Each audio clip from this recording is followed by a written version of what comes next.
భయం అంటదంట. భయం ఏమంటుందో తెలుసా? ఏమైపోతుందో అంటదంట.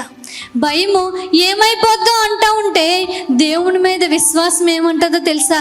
ఏమైనా పర్లేదు దేవుడు చూసుకుంటుంది అంటదంట. ఏమైనా పర్లేదు దేవుడు చూసుకుంటాడు కదా, ఎందుకు భయపడిపోతావు నువ్వు?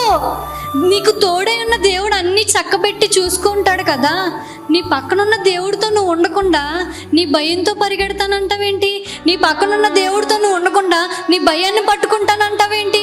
నీ పక్కనున్న దేవుడితో నువ్వు ఉండకుండా పాపం చేసి లోకంలో ఇష్టానుసారంగా జీవిస్తానంటావేంటి? అవన్నీ వదిలే దేవుడితో నువ్వు ఉండు, ఆయన నీతో ఉంటాడు. ఇక నుంచి నువ్వు భయపడవు, ధైర్యంగా నీ గృహానికి వెళ్తావు. ఇంకా నీకు భయం వేసిందా? ఇంకా ఇంటికి వెళ్ళాక నువ్వు భయపడితే గుర్తు చేసుకో, దేవుడు నా పక్కనే ఉన్నాడని. ఏదైనా భయపడే సందర్భం వస్తే నువ్వేం చేసుకుంటావు తెలుసా? దేవుడు నా పక్కన ఉన్నాను అన్నాడు కదా, నేను ఎందుకు భయపడాలి? సాతాను చెప్తా ఉంటుంది, భయపడతా ఉంటుంది. నువ్వు సాతాను మాటలు వినకూడదు. వాడు అలాగే మాట్లాడుతూ ఉంటాడు. నిన్నెప్పుడు భయపట్టి నిన్నెప్పుడు కృంగదిద్దామని చూస్తూ ఉంటాడు.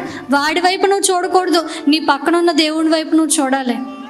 నీతో పాటు నీ జీవితాంతం నీతో పాటు ప్రయాణం చేసి నీ దేవుని వైపు చూడు. నీ ఏ భయము దరి చేరదని చెప్తా ఉన్నాడు.